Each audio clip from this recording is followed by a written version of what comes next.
which was something that I hadn't really done up until that point. So it was a nice way to meet. That's how we met, and then we became friends. But isn't the story, Dave, the show had been on 1 year. The show had been on. And one of the writers, Maya Forbes, came into my office and said, hey, there's this really hot guy that's going to be a big star named Dave Duchovny. And I hadn't seen the X-Files. What was it, on Fox?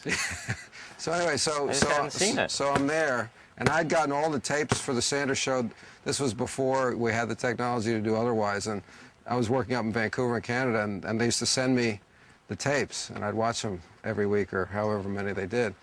And so I was sitting there just kind of happy to be on the set and watching Garry work. And Garry kind of, I remember at one point, just was kind of standing in front of me doing something. And he kind of looked down at me, and I don't even think he did a double take, and just kind of walked on and had no idea that I was going to be in the scene with him 5 minutes later. But having said that, Garry was completely a hands-on creator of that show. He was involved in the minute detail of everything except perhaps the casting of me. Here, give me the ball. Had you done comedy before? Were you nervous at all about working with? I was nervous about I was definitely nervous about working with Garry and and Rip and Jeffrey, who I thought were great. I guess I'd done some comedy, but that, to me, that show was like really like the pinnacle of the kind of comedy that I liked. So it was, I was very nervous to come and do it. And then, you know, they were all very welcoming. But then we became friendly after that, and he invited me here to play at his game.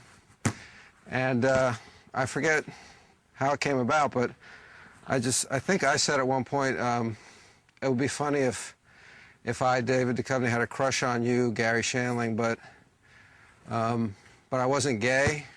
It was really the kind of thing where we were playing, and I mean, there's a lot of comedians in this game that Garry has, so it's hard to get a word in. Here's how it went. So he's standing over we're standing you over. remember? I don't remember. I remember it really well. Let's reenact this. And you go. We should have different actors. He goes. Like cops. Because it's the same as it is in the show, and he said, "Well, I'll be him."